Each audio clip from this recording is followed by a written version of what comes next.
बच्चों, वेलकम सभी को। तो अपना चल रहा था चैप्टर नंबर 4, विभिन्न वस्तुओं के समूह बनाना। वस्तुओं के समूह बनाना, तो अलग अलग तरीके से अपन ने वस्तुओं के समूह बनाना सीखा। आज का जो अपना टॉपिक है, यहाँ भी अपन समूह बनाएंगे। वस्तुएं जल में तैरते अथवा डूब सकती हैं। तो वे वस्तुएं जो जल में तैरती हैं और वे वस्तुएं जो जल में डूब जाती हैं, उनके समूह बनाने की हम यहाँ पर कोशिश करेंगे। क्रियाकलाप नंबर 4 करते समय आपने ध्यान दिया होगा कि जल में अविलेय ठोस जल में पृथक हो जाते हैं। तो अविलेय ठोस जो होते हैं, जो घुलते नहीं हैं, वो जल से पृथक हो जाते हैं। जैसे कि अपन कोई रेत मिला है पानी में जो कि घुलती नहीं है, तो वो क्या हो रही थी, नीचे जा करके बैठ जा रही थी। और क्रियाकलाप नंबर 5 में अपन ने देखा कि कुछ द्रव ऐसे थे जो कि पानी में मिक्स ही नहीं हो रहे थे। जैसे कि तेल अपन ने मिक्स किया था, तो वहाँ पर वो मिक्स नहीं हो रहा था। इनमें से कुछ पदार्थ जो जल में मिश्रित नहीं हो पाए, वे जल के पृष्ठ पर आकर तैरने लगे थे। अन्य डूबकर गिलास की तली में पहुंच गए थे। तो जो मिक्स नहीं हो पाए थे, वो क्या कर रहे थे, या तो फिर सतह पर आकर के तैर रहे थे, या अंदर जाकर के वो डूब गए थे और तली में जाकर के बैठ गए थे। जैसे पानी में अगर अपन रेत मिलाए तो वो तली में जाकर के बैठ जाएगी, ठीक उसी तरह से। और जब अपन ने तेल मिलाया था, तो क्या हुआ था, पानी में, पानी के ऊपर तेल आकर के तैर रहा था सतह पर। क्या ये सही नहीं है?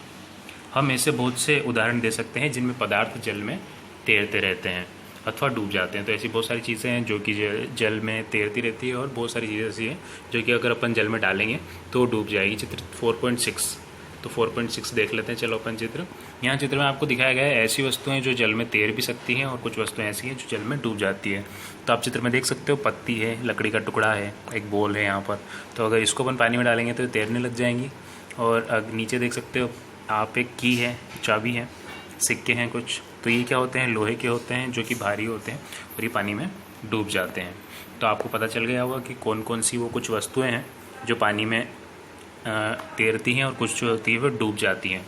तो आप अपने आसपास भी ऐसी बहुत सारी चीज़ें देख सकते हो जिनसे आप पानी में डाल करके उनको देख सकते हो कि तैर सकेंगी या डूब जाएंगी। किसी तालाब की सतह पर गिरी सूखी पत्तियाँ, वह कंकड़ जो आप इसी तालाब में फेंक देते हैं, शहद की कुछ बूंदें जिन्हें आप गिलास में जल में डालते हैं, तो वो क्या होती है, मिक्स हो जाती है। इन सब का क्या होता है, बूझो। ये जानना चाहता है कि आप उसे जल में तैरने वाले तथा जल में डूबने वाले पदार्थों में 5-5 उदाहरण दें। अन्य द्रवों में जैसे तेल में यही पदार्थ तैरते रहते हैं अथवा डूब जाते हैं। इसे देखने के लिए आप किसी प्रकार का परीक्षण करेंगे। ठीक है, तो अपन ने यहाँ पर क्या सीखा, अपन ने यहाँ पर ये सीखा कि कोई चीज़ें ऐसी होती हैं जो कि जल में डूब जाती है, और कुछ चीज़ें ऐसी होती है जल में तैरती रहती है। और इनको इस प्रकार से परीक्षण करके आप एक सूची भी बना सकते हो। उस सूची में आप क्या लिख सकते हो, वे वस्तुएं जो जल में तैरती हैं और वे वस्तुएं जो नहीं तैरती हैं, उनको अलग अलग आप लिख सकते हो। ठीक है, पारदर्शिता की बात करते हैं नेक्स्ट। तो पारदर्शिता क्या होती है? पारदर्शिता का मतलब होता है आर पार देख पाना। आपने ऐसे कांच देखे होंगे, या कांच जिनसे आप आर पार देख सकते हो। ठीक है, तो चलो इसको पढ़ के समझने की कोशिश करते हैं। आपने लुका छिप का खेल खेला होगा। उन स्थानों के बारे में विचार कीजिए जहां आप खेलते समय छिपना चाहेंगे, ताकि आप दूसरों को दिखाई न दें।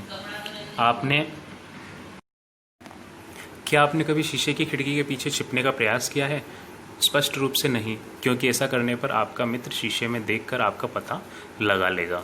उन पदार्थों अथवा सामग्रियों जिनसे होकर आपको देखा जा सकता है, उन्हें पारदर्शी कहते हैं। तो ठीक है, एक नाम आया यहाँ पर, पारदर्शी। पारदर्शी किसे कहेंगे?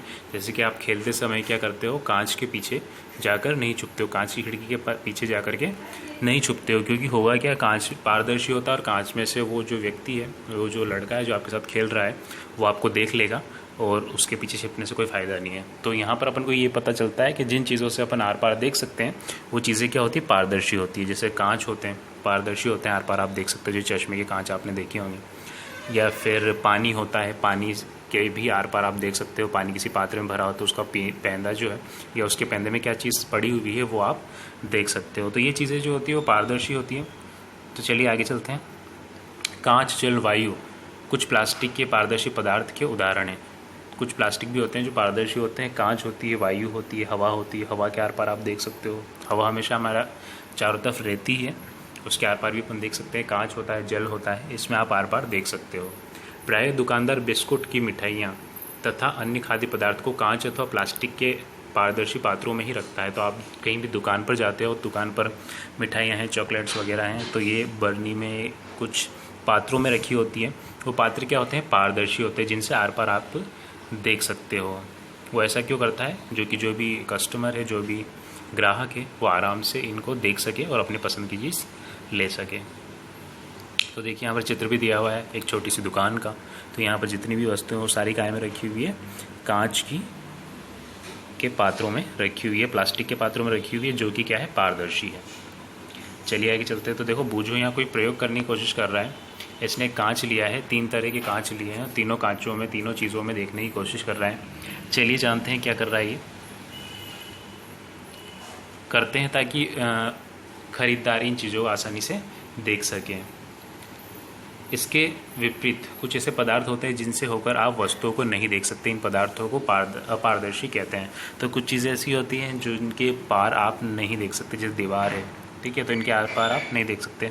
आप नहीं बता सकते कि बंद लकड़ी के बॉक्स के गत्ते के डिब्बे अथवा धातु के पात्र के भीतर क्या है। तो अगर कोई बंद बॉक्स है जो लकड़ी का है, तो उसके आर पार आप देख करके नहीं बता सकते कि उस बॉक्स के अंदर क्या है। या गत्ते के डिब्बे को लीजिए आप, गत्ते का जो डिब्बा होता है उसके आर पार आप देखोगे तो वहाँ भी आप आर पार नहीं देख पाओगे, क्योंकि गत्ता जो होता है अपारदर्शी होता है। अथवा धातु के पात्र के भीतर क्या रखा है वो भी आप नहीं बता सकते, क्योंकि धातु का जो पात्र होता है उसके आर पार भी आप नहीं देख सकते। लकड़ी, गत्ता तथा धातुएं अपारदर्शी पदार्थों के उदाहरण हैं। लकड़ी, गत्ता और धातु जो है वो अपारदर्शी वस्तुओं के ही उदाहरण हैं।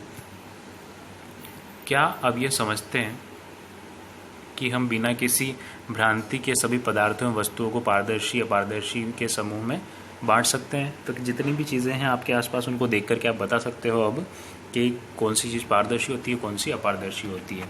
ठीक है, तो यहाँ पर अपन ने क्या सीखा? 3 तरह की चीज़ें होती हैं, एक होती है पारदर्शी, एक होती है अपारदर्शी, और एक और चीज़ अपन पढ़ेंगे जो कि होती है पारभासी। तो देखो पारदर्शी अपारदर्शी की बात करते हैं पहले। तो यहाँ पर देखिए बूझो का एक चित्र दिया हुआ है। यहाँ पर जो है बूझो को यहाँ पर आर पार दिखाई दे रहा है, आप भी देख पा रहे होंगे कांच से होकर के। ये जो कांच है यहाँ से आपको बूझो की शक्ल दिखाई दे रही है, मतलब आर पार इसमें से दिखाई दे रहा है। तो ये कैसी चीज़ है जो इसके हाथ में है? वो है पारदर्शी कांच का टुकड़ा इसके हाथ में है। यहाँ पर एक चित्र देखोगे आप, यहाँ पर बिल्कुल भी आर पार नहीं दिखाई दे रहा है, बूझो का शक्ल भी यहाँ पर दिखाई नहीं दे रही है। तो इसका मतलब यहाँ क्या है? ये जो वस्तु है बूझो के हाथ में, ये बिल्कुल क्या है? अपारदर्शी है। तो 2 तरह की चीज़ें अपन ने यहाँ पर जानी, एक होती है पारदर्शी, एक होती है अपारदर्शी। यहाँ पर देखोगे आप तीसरे चित्र में, तो ये जो तीसरा चित्र है यहाँ पर हल्का हल्का सा दिखाई दे रहा है, पूरी तरह से नहीं दिखाई दे रहा है, हल्का हल्का सा दिखाई दे रहा है। तो बहुत सारी चीज़ें ऐसी होती है जिनमें से जो होती है उसके पार रखी हुई वस्तु हल्की हल्की दिखाई देती है, पूरी तरह से क्लियर नहीं दिखाई देती, हल्की हल्की से दिखाई देती है।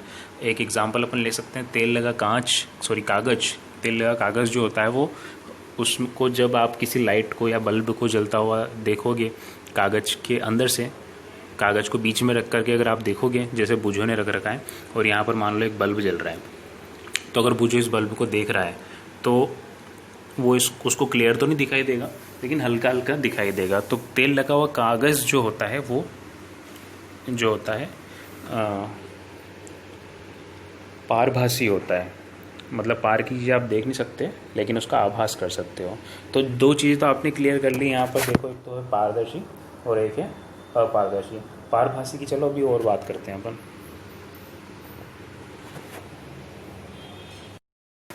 क्रियाकलाप नंबर 6 पे आते हैं। कागज़ की एक शीट लीजिए और इससे होकर किसी प्रदीप्त बल्ब को देखिए। तो कागज़ की एक शीट लीजिए, कागज़ का एक टुकड़ा लीजिए, जिससे आप है ना, आपके सामने कोई बल्ब जल रहा हो, उस बल्ब को देखने की कोशिश कीजिए, उसके आर पार देखने की कोशिश कीजिए, कागज़ की शीट को बीच में लगा करके। इस संबंध में आपने प्रेक्षण नोट कीजिए। अब कागज़ की शीट के बीच 2-3 बूंदे खाने का तेल अथवा मक्खन डालकर उस पर फैलाइए। तब कागज़ पर क्या करना है अपन को? 2-3 बूंदे तेल की या मक्खन डाल करके थोड़ा आपको उस पर फैला देना है। कागज़ के उस भाग से जहाँ से तेल फैला है, प्रदीप्त बल्ब को दोबारा ध्यान से देखिए। तो उस भाग में से देखने की कोशिश कीजिए जहाँ पर आपने तेल डाला है। कागज़ को लीजिए, अपने सामने लगाइए, उसके पार जो बल्ब है उसको देखने की कोशिश कीजिए उस कागज़ में से होकर के। प्रदीप्त बल्ब को दोबारा ध्यान से देखिए। अब आप क्या देखते हैं? तो प्रदीप्त बल्ब को दोबारा जब देखेंगे तो आप क्या देखोगे? आप यह पाते हैं कि अब बल्ब पहले की अपेक्षा अधिक स्पष्ट दिखाई दे रहा है। तो जो बल्ब पहले बहुत ही हल्का दिखाई दे रहा था, नहीं दिखाई दे रहा था, तो बल्ब थोड़ा थोड़ा अभी दिखाई देने लगा है। परंतु क्या आप इस चिकने कागज़ से होकर प्रत्येक वस्तु को पूर्णतः स्पष्ट देख लेते हैं? कदाचित नहीं। तो और अगर अन्य चीज़ों को आप देखने की कोशिश करोगे तो वो चीज़ें आपको नहीं दिखाई देगी। ऐसे पदार्थ हो जिनसे होकर वस्तुओं को देख सकते हैं। ऐसे पदार्थ जिनसे होकर वस्तुओं को देख तो सकते हैं परंतु बहुत स्पष्ट नहीं देखा जा सकता, उन्हें पारभासी कहते हैं। तो ऐसी वस्तुएं जो होती है, ऐसे पदार्थ जो होते हैं जिनसे आर पार आप देख तो सकते हो लेकिन स्पष्ट रूप से नहीं देख सकते, हल्का हल्का सा देख सकते हो, तो उन्हें क्या कहते हैं? पारभासी कहते हैं। तो ये पारभासी यहाँ पर आ गया। पारभासी का एक एक्सपेरिमेंट भी आप करके देख सकते हो। जैसा कि अभी अपन ने देखा, एक कागज़ ले सकते हो, कागज़ पर आप तेल डाल सकते हो और उससे तेल डालने के बाद जब आप देखोगे तो आपको थोड़ा थोड़ा सा उसके आर पार दिखाई देगा। तो वहाँ से आप समझ सकते हो कि पारभासी वस्तुएं कैसी होती हैं। तो आ गया होगा आपको समझ में। तो 3 तरह की चीज़ें एक बार और समझ लो, ध्यान से समझ लो, दिमाग को खोल लो और समझो कि 3 तरह की चीज़ें अपन ने देखी। एक होती है पारदर्शी, एक होती है अपारदर्शी और तीसरी होती है पारभासी। ठीक है। तो जो पारदर्शी होती है, पारदर्शी वस्तुएं कैसी होती हैं? जिनसे हम आर पार देख सकते हैं। ठीक है। अपारदर्शी वस्तुएं कैसी होती हैं? जिनसे आर पार आप नहीं देख सकते। और पारभासी वस्तुएं कैसी होती हैं? जिनसे आर पार आप देख तो सकते हो लेकिन हल्का सा देख सकते हो, ठीक से आप नहीं देख सकते हो, आभास कर सकते हो, इसलिए पारभासी वस्तुएं इन्हें कहा जाता है। तो चलिए आगे चलते हैं। आई होप आपको अच्छे से समझ में आ गया होगा और समझ में नहीं आया हो तो आप कमेंट के अंदर कह सकते हो। ठीक है। तो यही था इस टॉपिक में। चलिए थोड़ा सा और समझते हैं। अतः हम पदार्थों को अपारदर्शी, पारदर्शी तथा पारभासी वस्तुओं के रूप में समूहों में बांट सकते हैं। तो जितनी वस्तुएं हैं उनको अपन कैसे बांट सकते हैं? 3 समूहों में रख सकते हैं आप। एक तो होती है अपारदर्शी, जिनमें से बिल्कुल नहीं दिखाई देता, पारदर्शी जिनमें से दिखाई देता है अच्छे से, और पारभासी जो होती है उनमें आपको ठीक से नहीं दिखाई देगा, हल्का हल्का उसमें दिखाई देगा। पहेली किसी अंधेरे वाले स्थान पर टॉर्च के कांच को हथेली से ढकने का सुझाव देती है। तो देखो यहाँ चित्र में दिखाया हुआ है, पहेली क्या कर रही है? टॉर्च को जला करके अपने हाथ से उसको ढक रही है। तो आप अगर करके देखोगे तो आप पाओगे कि लाल लाल प्रकाश उसमें से पार होता हुआ दिखाई देता है। तो ये स्थिति कैसी है? पारभासी स्थिति है। पार का आभास हो रहा है कि उधर प्रकाश है, प्रकाश उधर से आ रहा है। टॉर्च का स्विच ऑन करके हथेली से दूसरी ओर का प्रेक्षण कीजिए। वह यह जानना चाहती है कि क्या आपकी हथेली पारदर्शी है अथवा पारभासी है। ठीक है। तो प्रकाश का अनुभव हो रहा है इसलिए इसको क्या बोलेंगे अपन? पारभासी बोलेंगे। हमने यह सीख लिया कि पदार्थों को उनकी भिन्न दिखावट होती है। तो पदार्थों की जो होती है अपनी भिन्न दिखावट होती है तथा इनके जल अथवा अन्य द्रवों में मिश्रित होने के ढंग भिन्न भिन्न होते हैं। तो ठीक है, कहीं भी मिश्रित होने का ढंग भी भिन्न भिन्न होगा। कोई चीज़ें होती है तो जल और द्रव में घुल जाती है, कुछ चीज़ें होती हैं जो ऐसे मिक्स नहीं होती हैं। वे जल में तैर अथवा डूब सकती हैं अथवा पारदर्शी, अपारदर्शी और पारभासी हो सकती हैं। पदार्थों का समूहन उनके गुणों की समानताओं अथवा विभिन्नताओं के आधार पर किया जा सकता है। हमें पदार्थ को समूहों में रखने की आवश्यकता क्यों पड़ती है? दैनिक जीवन में हम प्रायः पदार्थों का समूहन अपनी सुविधा के लिए करते हैं। घर में हम अपनी वस्तुओं का भंडारण सामान्यतः इस प्रकार करते हैं कि एक जैसी वस्तुएं एक साथ रखी हों। इस प्रकार की व्यवस्था द्वारा हम आसानी से उनका पता लगा सकते हैं। ठीक है। तो अपन क्या करते हैं? अपने घरों में भी वस्तुओं को ऐसे रखते हैं, एक जैसी वस्तुएं होती हैं उनको एक जगह पर रखते हैं क्योंकि वो बार बार ताकि काम आने पर उनको आसानी से अपन ले सकें।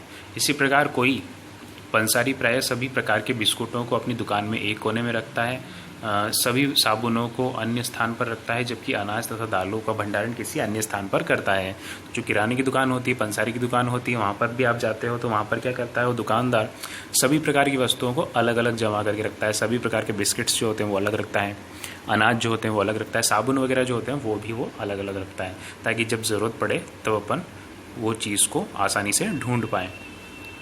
इस प्रकार के समूह के लाभप्रद होने का एक दूसरा कारण भी है। पदार्थों को इस प्रकार समूहों में बांटकर उनके गुणों का अध्ययन अथवा इन गुणों में किन्हीं भी पैटर्न का अवलोकन करना सुविधाजनक बन जाता है। इसके विषय में और अधिक अपन अध्ययन करेंगे, लेकिन वो बड़ी कक्षाओं में करेंगे। आपकी क्लास में सिर्फ इतना ही है, जो कि बहुत ही सिंपल है। आपको समझ में आ गया होगा अपन ने क्या क्या पढ़ा है यहाँ पर। तो सबसे लास्ट में अपन ने पढ़ा था कि पारभासी, अपारदर्शी और पारदर्शी के बारे में, ऐसी वस्तुएं जो पानी में डूब सकती है, तैर सकती है, उनके बारे में। ठीक है, तो ये अपन ने आज पढ़ा है। तो आज के लिए इतना ही। नेक्स्ट आपके क्वेश्चन आंसर्स आ जाते हैं। लेसन आपका कंप्लीट हो चुका है। तो यहाँ पर अपन क्वेश्चन आंसर्स जो हैं वो मैं आपको सेंड कर दूँगा और वहाँ से आपको क्वेश्चंस के आंसर नोट करने हैं। कैसे करने हैं? वैसे ही करने जैसा आप हमेशा साइंस की क्लास में और सब्जेक्ट की क्लासेस में करते हो। बस आंसर्स आपको उन पीडीएफ्स में से देखने हैं जो मैं आपको सेंड करूँगा। ओके, तो आज के लिए इतना ही। फिर मिलते हैं नेक्स्ट क्लास में। धन्यवाद।